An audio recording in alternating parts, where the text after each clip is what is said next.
Magandang araw po mga Kapinoy. Kamusta po kayo? Magandang umaga, tanghali, hapon, gabi. Kahit saan parte ng mundo kayo ngayon nandun, ano? Ay, ngayon po ay araw ng Sabado, ano? Araw po ngayon ng Sabado at tataka kayo bakit ako nandito at nagbablog. Eh, pumasok po ako sa trabaho dahil nagpa-overtime ako. Ang dami po kasi ngayong patrabaho ang kumpanya. So, nag-open ako ng overtime. Wala pong bayad sa akin yon dahil salaried ako. Pero yung mga tao ko, ay syempre, ay di, may bayad, ano? Syempre. Anyway, okay. So, since andito na rin lang tayo, ay tayo mag-usap muna uli, ano? At tingnan natin itong ating mga pangyayari uli diyan sa Pilipinas, ano? Simula po nung na-file ang impeachment sa Senado, ano? Marami uling nangyari at hindi naman marami nangyari, marami po ang naging katanungan, ano? Naging katanungan sa atin, ano? Katulad ng kasi po noong na-file ang complaint, ang impeachment complaint sa Senado at na-transmit na sa kanila, natanggap na, ano? Abay, ang ginawa po ng senador, ang Senado ay sila po ay nag-adjourn, ano, nag-adjourn at ang sunod na session na ay sa June 2 after ng proklamasyon na tayo, ano, ng mga bagong senador. Okay, so because of that, aba ay may ilang katanungan na naitanong sa atin, ano. Okay, so ngayon po ang isa po sa mga tanong ay kung ngayon daw ba na naka-adjourn ang Senado, eh pwede daw ba siyang mag-convene uli para gawin ang impeachment proceeding or impeachment court or pwede mag-convene as an impeachment court. Okay? So, tingnan natin po ang ating konstitusyon, ano? Okay. Sa ating konstitusyon po, ang senador or ang senado, ang ating kongreso ay may mostly dalawang function yan, ano? Yung legislative function at ang padalawa ay yan ngang impeachment court. Okay? Legislative function, ibig sabihin yan ay sila ay ginawa diyan para uh, gumawa ng mga batas. Ano? Yan yung kanilang mga main functions, ano? Yan ang kanilang functions ng Senado. Okay, ang padalawa naman natin ay yung trabaho nila as impeachment court. Ano naman yung impeachment court? Yan po ay under ng Article 11 ng Accountability of Public Officers. Okay? So, magkaiba po ang function. Isang legislative function at ang padalawa ay as an impeachment court uh, doing under the accountability of public officers. So, ang nag-adjourn po sila ay yung legislative functions. Alright? So, ito bang function nila as a impeachment court ay nag-adjourn din? Sa tingin ko po ay hindi. Pwede po silang at nararapat silang mag-convene as an impeachment court right away. Kasi po, dahil po sa provision nga po ng Article 11 ng ating Constitution, na 1987 Constitution, na once na ma-file ang impeachment complaints, ay kailangan po agad-agad, forthwith, ang word nila, or right immediately, ano, ang tawag doon is immediately, forthwith, ay dapat silang mag-convene as an impeachment court kung saan sila ay bibistahin nila o titingnan nila kung uh, ang tawag doon, ang complaint na isasubmit sa o sinubmit sa kanila ng House of Representatives. Yan po ang impeachment court kung saan itatry nila or bibistahin ang mga complaint. Ang nakalagay pong term ay forthwith. Ibig sabihin, right away, immediate. Okay? So, ang ibig sabihin yan, pagkatanggap talaga, ay kailangang mag-convince sila as an impeachment court. Now, ano ang dahilan kung bakit ganun po ang nasa batas natin? Ano? Kasi po, ang impeachment, ang itinatry dito, ang ang tinitingnan ng saligang batas dito, ay kung dapat pang magtagal sa pwesto ang impeachable officer. Ano ba yung mga impeachable officer? Presidente, Vice President, ano pa? What we call this, Supreme Court Justices at marami pa pong iba. So yan po ang mga impeachable officers na sa tingin ng framers ng ating Constitution na pag nagkaroon po ng reklamo tungkol sa kanila ay nararapat na sila agad bistahin para malaman kung dapat pa sila magtagal sa posisyon. So ibig sabihin po ay kung yan ay patatagalin pa ng Senado bago bistahin ang impeachment, baka mas lalong marami pang damage ang magagawa ng impeachable officer na yan. Diba? Baka lalo pang dumami pa ang kalokohang gawin sa opisina. Mas marami pang confidential funds na makukuha. So, para mapigilan agad o matigil ang kalokohan ng ang impeachable officer na yan, ay dapat agad mabistahan. At tanggalin sa trabaho kung kailangan tanggalin. Yun po ang dahilan kung bakit dapat mag-convene agad ang Senado. Yun po ang ibig sabihin. Ngayon, padalawa, dapat bang minamadali ang bistahan na yan, yung pagbibista ng complaint ng impeachment? Well, palagay ko po hindi. Hindi dapat madaliin. Alright? Kasi po, ang atin pong tinitingnan diyan ay yung binoto ng napakaraming tao. Lalo na dito sa kaso ni Sara Duterte. Marami pong tao ang bumoto diyan. Okay? 31 million ba? Okay, kung 31 million. So marami po ang bumoto. Ibig sabihin, ay marami po ang naglagay sa kanya diyan sa pwesto. Ngayon, ibig sabihin nagtiwala. Pero, ang dapat naman talagang dapat gawin diyan ay busisiin ang complaint. Busisiin ang complaint at kung may katotohanan ng bayan o hindi dapat minamadali. Dapat pag-aralan ng mabuti ang impeachment kung yan ba ay talagang dapat ma-impeach o hindi. Alright? Pero ito naman po ang sinasabi ko. Hindi po ibig sabihin na ibinoto ng napakaraming tao ang isang opisyal o isang presidente or vice president ay hindi na siya dapat tanggalin o hindi na siya maaaring magkamali. Alright? Napatunayan po yan during the time ng presidente na si Erap, di ba? Ibinoto po siya ng napakaraming tao during that time. Pero, napatunayan na maraming nagkamali. Marami po siyang naloko at marami siyang nabudol. So, kailangan din siyang tanggalin. So, ibig sabihin, kailangan bang madaliin? Ibig bang sabihin ay pagka-file ng impeachment ay talagang dapat tanggalin na? Hindi po. Kailangan po patunayan muna at ng mabuti at mabusisi kung talagang totoo ang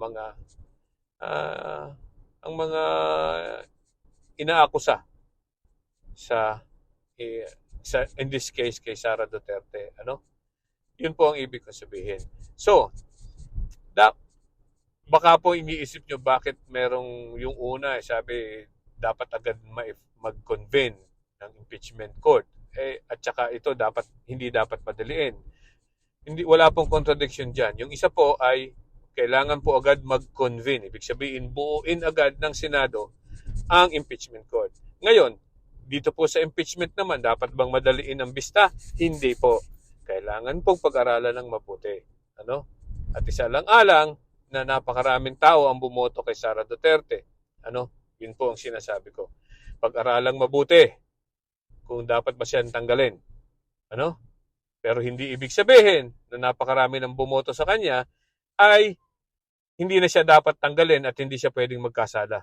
Ano po? Ang isa pong tao na pag nandiyan na sa pwesto ay nagbabago po. Ano? Napakaraming pagbabago. Akala niya ay he or she is above the law na pwede niyang gawin lahat ng pwede niyang gawin at kahit mali sa batas ay pwede niyang gawin. Hindi po yun.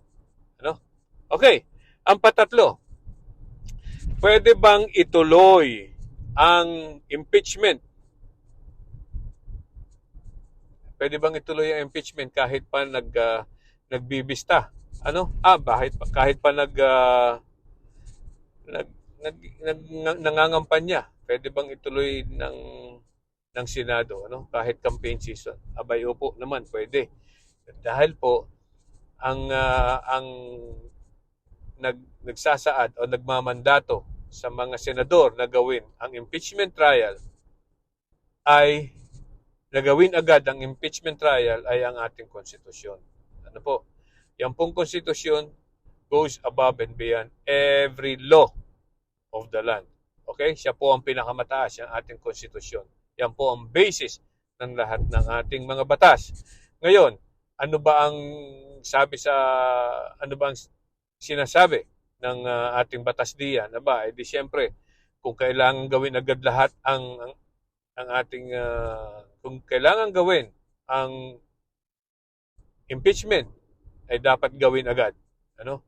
Yan po namang election laws ay base lang sa ating konstitusyon. So, that should give way to our mandated constitutional provisions. Ano? So, yun po. Duty po ng mga senador yan under the Constitution na ituloy ang impeachment proceeding. Ano? Okay? Kahit pa kampanya or during campaign season. Okay, ang huli at maaari pong magkaroon ng maraming question or legalities dito. Kasi po kanya-kanya po ang haka-haka dito ng mga kanya-kanyang nakakaalam. Ano? Pwede daw po bang ituloy ng 19th Congress. Ibig sabihin po, yung ating Kongreso ngayon, yung House of Representatives at Senado, ang impeachment trial even after the next Congress, which is the 20th, even up to the time of 20th Congress. Ano? So kung hindi po matatapos ang impeachment ngayong bago magpalit sa June 2, pwede bang ituloy ng mga bagong congressman at senador ang impeachment trial on June 2? Ano? Kasi po ngayon po ay 19th Congress. Pagkatapos po ng eleksyon sa June 2 ay 20th Congress na. So, siguro magtataka kayo kung bakit ang komposisyon ng senador natin, ng Senado ay 24 at ang pinagbobotohan lang natin ay 12 at tapos sunod ay 12 uli. Ano? Okay? So, yan po ang ibig sabihin po. Kaya po ganyan ang ginawa para may continuity, may dire-diretso lang, walang putol. Ano? Walang putol. Ito po ay sa Senado, ha?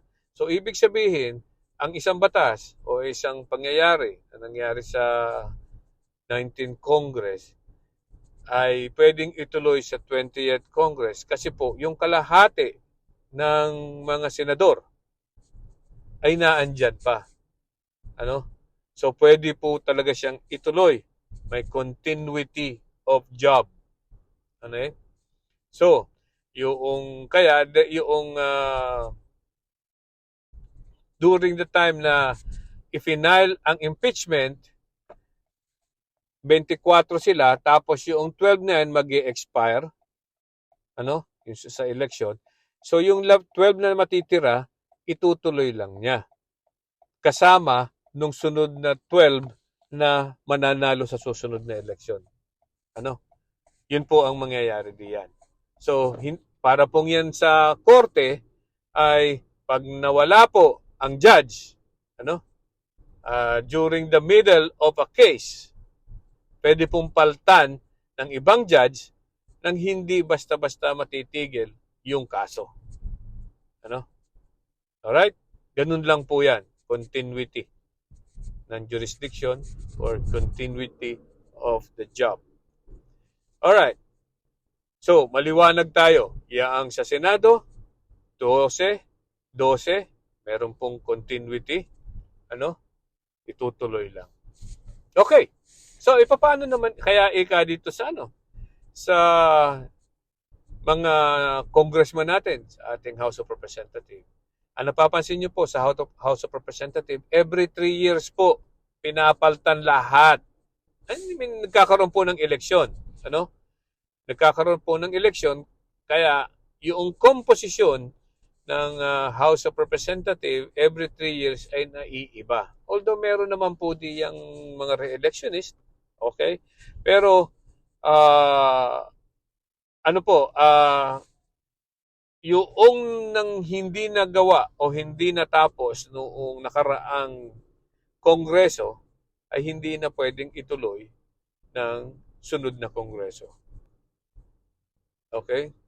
So, marami pong tanungan diyan kasi po yung 19th Congress, siyempre, sila yung nag-file ngayon at yung padalawa ay sa susunod ay 20th Congress na, ay baka iba na, no? Iba na ang mga tao dyan. Ang tanong, pwede bang ituloy pwede bang mag-represent ang mga kung mga abogado o mga abogado, yung mga congressman dito sa 19th Congress at ituloy sa 20th Congress ang impeachment. Mayroon pong nagsasabi na hindi po pwede. Ano? Dahil yan daw po ay ibang pagkatao na. Ano? Pero sa akin po, sa ganang akin, ay maaari pa rin ituloy. Okay? Una, kahit po iba ang mga pagkatao niyan, ano? Tao lang po yan, pero nandiyan pa rin yung Kongreso.